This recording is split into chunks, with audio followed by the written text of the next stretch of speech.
ઘટના એવી બની છે કે મારા સાધુભાઈ ને ઘરે પ્રસંગ હતો જનોઈનો, એ પ્રસંગ પતાવીને મારા બીજા નંબરના સાધુભાઈ જે ગોંડલ રહે છે એ ગોંડલ જવા માટે નીકળ્યા અને કોરાટ ચોકડી પાસે ટ્રાફિક હોવાથી સાઈડમાં ઉભા હતા અને પાછળથી ટ્રક વાળો આવી અને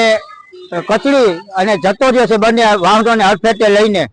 અને જતો રહ્યો છે.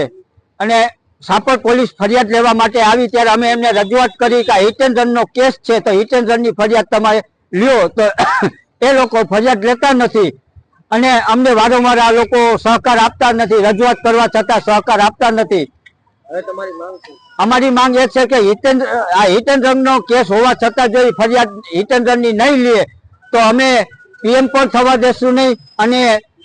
ડેડ બોડી પણ સંભાળશું નહીં અને અમે અહીંયાથી રોય ડીએસપી ની ઓફિસે રજૂઆત કરવા માટે જઈ રહ્યા છીએ. જો અમને ત્યાં પણ અમને ન્યાય નહીં મળે, રજૂઆત કરવા છતાં ન્યાય નહીં મળે તો પછી અમે ત્યાં ડીએસપી ઓફિસ અમે ઉપવાસ ઉપર બેસશું.